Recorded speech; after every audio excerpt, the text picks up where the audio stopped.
ሰላም ወደ ተመልካቾቻችን፣ ዛሬም የኒው ኤጅ ሙቭመንት አሰልጣኝ ነበርኩ። አሁን ለቅቄ ወጥቻለሁ ያለው አንድ ልጅ አለ። የእሱንና ሌሎችን እንደዚህ አይነት ነገሮችን አብረን እናያለን። እስከ ፕሮግራማችን ፍጻሜ አብራችሁን ቆዩ።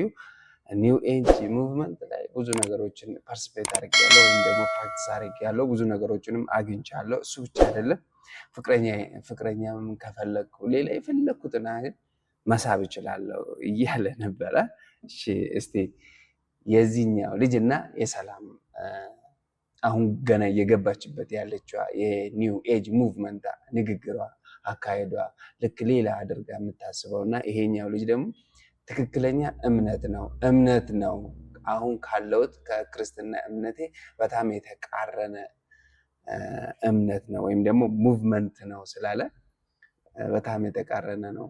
በዚህ ፖድካስት ላይ እነሱ ምን ብለው ጠይቆት ነበር? ሁለታችሁ ላገናኛችሁ ወይ? እስቲ እናያለን። እስቲ ከተገናኙ ደግሞ ምን አሰልጣኝና ሰልጣኝ እንዲገናኙና ማን እንደሚያብራራ በደንብ እናያለን። አዲስ ከሆናችሁ ሰብስክራይብ ካላደረጋችሁ እስካሁን ሰብስክራይብ አድርጉልኝ። ነው እንድንሄድ ብዬ ነው። የሌሎች ሰዎቹ ልተወውና አሁን ሌሎች ሰዎች ያሉትን አሰልጣኞች ፐርሰናሊ ነው ስላለው ከኔ ተነስተን እናውራ። ለምሳሌ አሁን ፋይናንሻሊ ስኬታማ ከመሆን ገንዘብ ጌን ከማድረግ ከማግኘት አንጻር ሰዎችን ስናሰለጥናቸው ውጤታማ፣ ስኬታማ፣ ሀብታም መሆን ትችላላችሁ ምናምን ስንላቸው እናንተ ሀብታም ሆናችሁ ነው ወይ የሆነ ሀብታም ሆነ ነው ሲባል የሀብት መገለጫው የራሱን ቁጥሮች አሉ ብዬ አስባለሁ። ምናልባት ለነዛ ሰዎች የምንነግራቸው ሚሊዮነር፣ ቢሊዮነር ብለን የምንጠራቸው ቁጥሮች ይኖራሉ።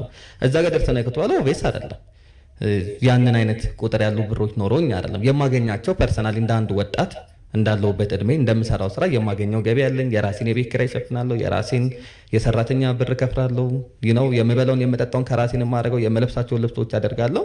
ስለዚህ ፐርሰናሊ ራሴን ችዬ እየኖርኩኝ ነው ያለሁት አሁን ባለበት የሆናት መኪና ያስፈልጓል። ከሚሰራው ስራ አንጻር ማግኘትስ ይችላል ወይ? አይችልም። የሚሰራው ስራ ያንን ያመጣላል ወይ? በአንድ አያመጣው። ስለዚህ ሳሰለጥናቸው ከዛ ሪያሊቲውን ያውቁታል። ፎልስ ነገር አልነግራቸውም። ስለ መኪና አለኝ ብዬ ስወጣ በእግሬ ስኳተን ቢያገኙ ሌላ ታሪክ ነው የሚፈጠረው። የፋይናንስ ጉዳይ ከተነሳ መቼ የብዙዎቻችን ጥያቄ ነው። በተለይ አሁን እንዳለንበት ሁኔታ ስናየውና በቀጥታ ወደዛው ወደ ዋናው ጉዳይ ዘልቀን እንግባ። ተክሌ የዛሬው እንግዳችን ዮናስ መለሰ በዋነኝነት ሰዎች በቀላሉ ገንዘብ ሊያገኙ የሚችሉበትን ስልጠና ነው ሲሰጥ የነበረው። ከገንዘብም ባለፈ የፍቅር ጓደኛም በቀላሉ ሊገኝ የሚችልበትን ጭምር ስልጠና ሲሰጥ እንደነበር፣ በዚህም ደግሞ በኢትዮጵያ የተለያዩ አካባቢዎች ተዘዋውሮ በሺዎች የሚቆጠሩ ሰዎችን እንዳሰለጠነ ከሱ ጋር አውርተናል። እና መቼም ገንዘብ ከተወሰነ ደረጃ በኋላ ቁጥር ነው ይባላል። ዋናው የገንዘብ ነፃነትን ማወጅ ነው፣ የፋይናንሻል ፍሪደም ነው የሚባል ነገር አለ። ማለትም ባሻ ሰዓት የፈለግከውን ነገር የማድረግና የፈለግከው ቦታ ደርሶ የመምጣት ነው ዋናው የገንዘብ ዓላማ የሚባል ነገር አለ። ከሆነ ደረጃ በኋላ ጀስት ያ ገንዘብ ቁጥር ብቻ መሆን ይጀምራል። ያው ሀብታም የበለጸጉ እኛ ቁጥሩን አይደለም ነፃነቱን ነው የፈለግነው። እዚህ እንግዲህ ሰውየው ብዙውን የሚያወራው ነፃ መሆን ነው። ከዚህ በፊት ምንድነው ፍቅረኛ ራሱ በቀላሉ ማግኘት እንደሚችል እና ከራሴ ጋር በቀላሉ እያወራው የነበረ ነው እያለ ነውና ምንላቸው ሰዎች ይህንን ሲናገሩ ስለምሰማ ነው። ወደ ዋናው ጉዳይ ልምጣ። አሁን ከዛ ልምምድ ወጥቻለሁ ብለሃል። ይበልጥ ወደ መንፈሳዊነቱ ወደ ክርስትናው አዘንብያለሁ ብለሃል። ነገር ግን ከዚህ ቀደም በነበረኝ ልምምድ ከክርስቲያናዊ ሕይወቴ ጋር የማሄድ አይነት ተግባር ውስጥ ነበርኩ ብለሃል እና ሰዎች እንዴት ነበር በቀላሉ ገንዘብ እንዲያገኙ ስትረዳቸው የነበረው? እሺ፣ እሱን ከማውራት በፊት ምናልባት አስቀድሜ መልእክት ላስተላልፍና ከዛ ልቀጥል። ይህን አይነት ወሬ ስናወራ ማንኛውንም አይነት ግለሰብ ወይም ደግሞ ካምፓኒ ከመንካት ጋር የተያያዘ እንዳልሆነ ይታወቅ። የማያወራው ነገር የራሴን ፐርሰናል የሆኑ ልምምዶችን እናም ደግሞ አንዳንድ ሰዎች ላይ ታደርጋቸው የነበሩትን ነገሮች ነው። ምናልባትም ደግሞ ስልጠናውን ሲሰጣቸውም የነበሩ ልጆች ስልጠና ለመስጠትም ከአንድ ቦታ ወደ ሌላ ቦታ ስዘዋወር ወይ ሲሄድ ከፐርሰናል ዴቨሎፕመንት አንጻር ነው ስልጠናዎችን የምሰጠው። ግን ደግሞ ዋንቷን ከልጆች ጋር ስንገናኝ ወይ ደግሞ በቢሮቸው ስንገናኝ ሰምሃው አሁን የተባለውን አይነት ስልጠናዎችን እሰጣለሁኝ፣ አወራቸዋለሁ በደንብ። በኦንላይን ላይ በደንብ ኮቺንጎችን ሰጥ ነበረ በቴሌግራም ላይ ማለት ነው። እና እየከፈሉ የሚገቡ ልጆች ነበሩ። ገንዘብ ይገኛል ወይስ ደግሞ ይመጣል ወይ በእንደዚህ አይነት መንገድ የሚለው ቱ ቢ ሆነስት ለማውራት መንገዱ ይሰራል። ይሰራል። ያመጣል ወይ ያመጣል።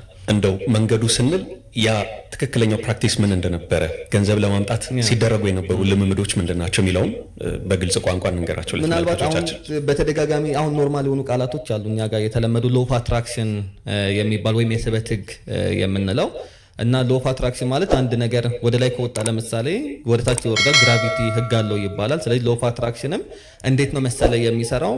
ለምሳሌ እኔ ዮናስ አለሁኝ በእኔና በዚህ በጠረጴዛው መካከል ያለው ልዩነት ኮንሰፕቱ ልዩነት የቁጥሮች ልዩነት ነው።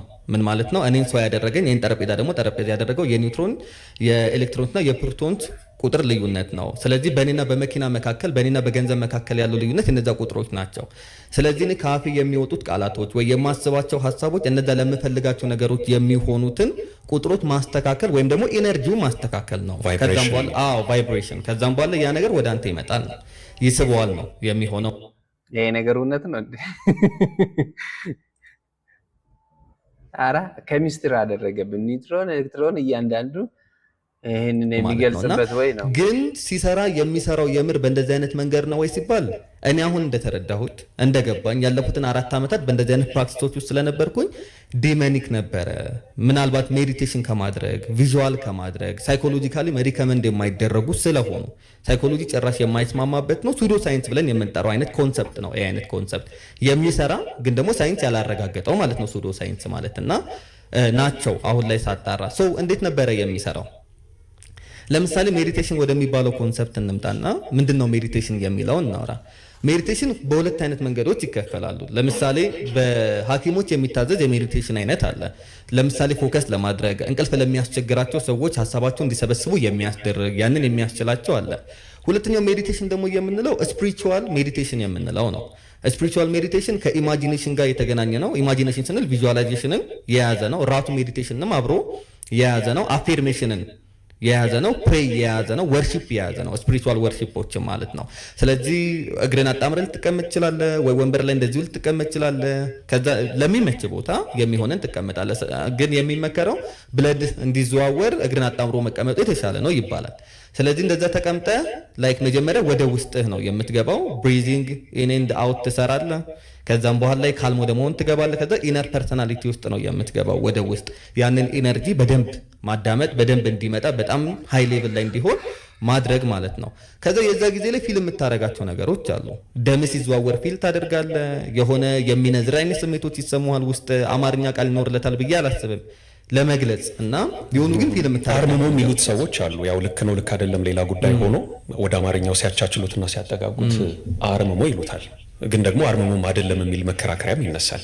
አይደለም ላይክ አሁን አርምሞ ለምሳሌ አሁን ስፒሪቹዋሊ ላይ በመጽሐፍ ቅዱስ እዚህ ጋር ጸሎት ካለው አምልኮ ካለው ቅድም ስትጠቅሳቸው ከነበሩት ቃላቶች አንዱ ፕሬ ወርሺፕ የሚል ኦኬ። እነዚህ ካሉት ጸሎት ካለ የምትለማመነው የምትማልደው አለ፣ ወርሺፕ ካለ የምትሰግድለት አምልኮ አለ። ለማን ነው ይሄ አይነት? እሱን ነው ብሪፍ ለማድረግ አሁን ጸሎትና ወርሺፕ ሲባል ጆሴፍ መርፊ ዘ ፓወር ኦፍ ዩር ሰብኮንሺየስ ማይንድ በተባለው መጽሐፉ ላይ ስለ ፕሬ ሲያስተምር አንድ ኮንሰፕት ያነሳል። እንደ ምሳሌ ያነሳል። ጸሎት እንዴት እንጸልይ ብሎ ሲያስብ ጆሴፍ ወደ አንድ ቦታ አሳይመንት እንዲሰራ ከሚሰራበት ድርጅት ምን አይነት ድርጅት እንደሆነ አላውቅም ለመሰራት ወደ ኤስቲ ይላካል እና ላይክ ይሄ አይነት ሜሴጅ ሲደርሰው መጀመሪያ ፕሬ ማድረግ እንዳለበት ያምናል እና ፕሬ ማድረግ አለብኝ ብሎ ምንድነው ያደረገው? ሲጸልይ ላይክ ውስጤ ያለው ቃል በቃል ነው የምነግርህ፣ ምናልባት እንግሊዝኛው ስታነቡት እንትን ትሉታላችሁና ውስጤ ያለው ኃይል ኢንተሊጀንስ ነው፣ ዋይዝ ነው፣ በጣም ብልህ አስተዋይ ነው፣ ኢንተሊጀንስ ነው። ስለዚህ ሁሉን ነገር ያውቃል እና ላይክ ምን ማድረግ እንደሌለብኝ ምን ማድረግ እንዳለብኝ ይነግረኛል። ጋይድ የሚያደርገኝ ፕሮቴክት የሚያደርገኝ ነው። ከኔ የሚጠበቀው በሱ ላይ ማመን ብቻ ነው። ስለዚህ ትክክለኛው መልስ በመጣ ጊዜ እቀበለዋለሁ ብሎ ይጽፋል። ከዛ ከጻፈ በኋላ ይህንን ነገር በየቀኑ ማድረግ ጀመርኩኝ አለ። አንድ ቀን ሲተኛ እንቅልፉን በህልሙ ኦልድ ፍሬንድ መጣ አለ። የድሮ ጓደኛዬ ጋዜጣ ይዘው ሊመጣና ጋዜጣ ሰጠኝ። ከዛ በኃይለ ቃል አንብብ ብሎ ሰጠኝ አለ። ከዛ ሳነበው ዱናት ጎ የሚል አለው እንዳትሄድ እና የምትሄድበት ቦታ ላይ ጦርነት አለ፣ ቫዮለንስ አለ፣ ጥቃቶች አሉ። ስለዚህ እንደዚህ አይነት ቦታ እንዳትሄድ የሚል ሚሴጅ ደረሰኝ አለ። ከዛም በኋላ ቀረው ካለ በኋላ ስለ ፕሬ ነው ጸሎት ነው ብሎ ነው እያወራ ያለና ቀረው ካለ በኋላ ምን ብሎ ነው የዘጋው? ሲዘጋው ይሄ የኔ ሰብኮንሺየስ ማይንዴ ፓወርፉል ነው። ስለዚህ ስንጸልይ ወዴት ነው የምንጸልየው? ጸሎት ተብሎ ሲጠራ ሲባል ለሰብኮንሽስ ማይንዳችን አንድ ነገር ደጋግሞ መንገር ጸሎት ተብሎ ነው የሚጠራው በዚህ አይነት ልምምዱ። ኦኬ ስለዚህ ወደ እግዚአብሔር አይደለም ማለት ነው። ወደ ውስጥ ነው ጸሎት እያለች ወደ ላይ ነው እንጂ ጸሎት እንዴ! አንተ ምን አስበው ነው ይሄኛው ልጅ? ወደ ላይ ነው እንጂ ጸሎት ወደ ውስጥ ውስጡ አይደለ እንዴ? ወደ ውስጥ ነው እንዴ? እሺ ኒው ኤጅ አምልኮም ይሄ ጸሎቱ ነው። አምልኮስ አምልኮ ማለት ላይክ የምታደርገው ሂደት በራሱ አምልኮ ነው። ምን ማለት ነው? ለምሳሌ ሜዲቴሽን ማድረጉ፣ አይንን ጨፍነ የምታስገባቸው ብሪዚንግ ኢን አውቶቹ፣ የምታደርጋቸው ልምምዶች። ለምሳሌ እኔ ሳደርግ ከነበረው አንደኛው እሱን ለማውራት ያክል ቤት ውስጥ እቀመጣለሁኝ እና ጀስት በቦክሰር ነው የምሆነው ቤት።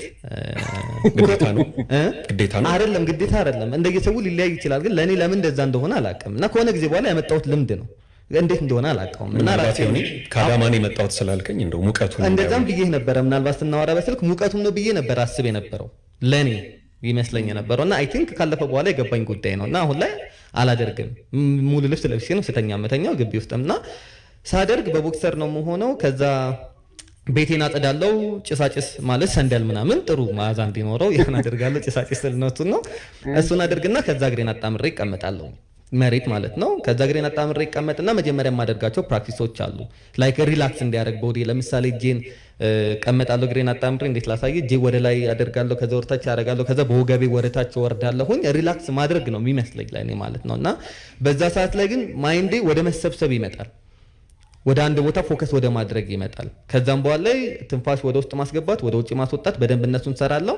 ሳስገባ የማወራቸው ነገሮች አሉ፣ ስኬት፣ ሀብት፣ ጤንነት፣ በረከት ምናምን ወደ ውስጥ ሲገቡ አስባለሁ። ከዛ ሳስወጣ ደግሞ ድህነትን፣ እርግማንን፣ በሽታን ምናምን አስባቸዋለሁ። ይወጣሉ እነዛ ነገሮች ማለት ነው። ከዛ ያንን ነው የማደርገው። ስለዚህ አምልኮ ስንል ላይክ ለእግዚአብሔር ወይም ለአምላክህ የሚሰጠውን ነገር ሊሰጥልህ የሚገባውን ነገር ለሌላ ከሰጠኸው ያንን አምልኮ ብለን ነው የምንጠራው። ስለዚህ በዚህ አይነት መንገድ ነው የምታደርጋቸው ፕራክቲስ። እንግሊዘኛ ዋና ብሎ በዛው የቀረውን እንወስድ። እሺ የአሜሪካ አክሰንት ለመልመድ ምላሳችን ማድረግ ነው የሚጠበቅብን። እሺ ለምሳሌ ቤተር እንል የነበረውን ቤተር፣ እሺ ከዛ ደግሞ ዋተር የሚለውን ዋተር፣ እሺ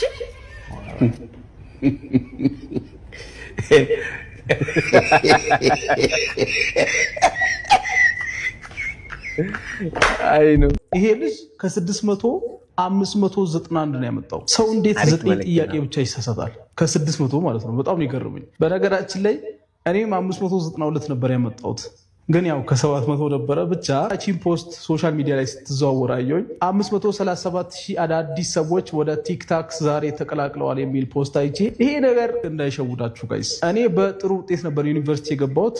ሜዲሲን ነበር የተማርኩት። 8 ዓመት ሙሉ ተምሬ አሁን እየኖርኩ ያለሁት ግን በተማርኩት ትምህርት ሰርቼ በማገኘው ገንዘብ ሳይሆን ሶሻል ሚዲያ ላይ ሰርቼ በማገኘው ገንዘብ ነው። ስለዚህ ቲክቶከርነትን፣ ሶሻል ሚዲያ ላይ መስራትን ሁሌ ውርደት አድርጋችሁ የምትናገሩ ሰዎች እባካችሁ ይህ ትክክል አይደለም። 12ኛ ክፍል የወደቃችሁ ተማሪዎች ካላችሁ እንደውም እኛ ዳሎል አካዳሚ ላይ መታችሁ ብትማሩ ይበልጥ እናንተ ላይ ፎከስ አድርገን እንሰራለን።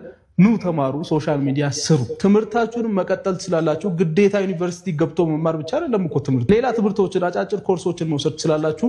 ስኪሎችን ቢውልድ ማድረግ ትችላላችሁ። እናም የተሻለ ነገ ይኖራችኋል። በትክክል ከሰራችሁ ሰክሰስፉል ማትሆኑበት ምንም ምክንያት። ያጠናቸው ናቸው እንደ ልሳን የሚነገሩ ሳታውቃቸው የምትላቸው ናቸው እነዚህ። አውቃቸዋለሁ፣ ሳላውቃቸው የምላቸው ካወቃቸው ንገረን። ምን አውቃቸዋለሁ። ዘሴም ቃል ነው የምታወራው፣ የተለያየ ቃል አታወራም። ለምሳሌ የሚል ቃል አለ የሆነ ደውሉ በጣም አንድ ቀጭን በሆነች ቁጥር ላይክ ወደ አልፋ ስቴት ላይ እንድትገባ ያደርጋል። አልፋ ስቴት ማለት ኮንሽስ ማይንድ ካልም እንዲሆን ከዛ ክሪቲካል ማይንድ እንዲከፈትና ሰብኮንሽስ ማይንድህን ኦፕን እንዲሆን ያደርጋል። ለፕሮግራሚንግ እንዲመች ማለት ነው። ስለዚህ ስትል አንድ ነገር በጣም በተደጋጋሚ በቀጭኑ በመጣ ቁጥር ለምሳሌ ደውል ሲደወል ለምሳሌ ትልቅ ደውል ተደውሎ ደውሉ ከተደወለ በኋላ ለተወሰኑ ያህል ደቂቃዎች የሚል ነገር አለ። ለምሳሌ ካልም የሆነ ሚውዚክ ስትሰማና ሮኮችን ስትሰማ ዘሴም ፊሊንግ ሮክ ሲሰማ ሰው ወደ መረበሽ ነው የሚገባው፣ ማይንዳችንም ወደ መበጥበጥ ነው የሚመጣው ሳይኮሎጂካሊ። ካልም ነገር ግን ስንገባ እንደየሚሰማው ይለያያል። ይሄን ሙዚቃ እንደየሚሰማው ሰው ቴስቱ የሆነ ሰው ሊያነቃቃው ይችላል።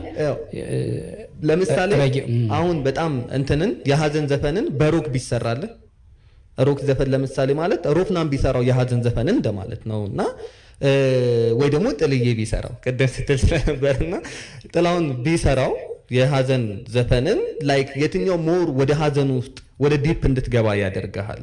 እና ክላሲካሎች ባክግራውንድ አንዳንዴ ስንጠቀም አይተህ ከሆነ በሮክ ነው የሀዘኖች የምንሰራው ወይስ ካልም በሆኑ ነገሮች ነው? ካልም ላይ ነው የምንሰራው።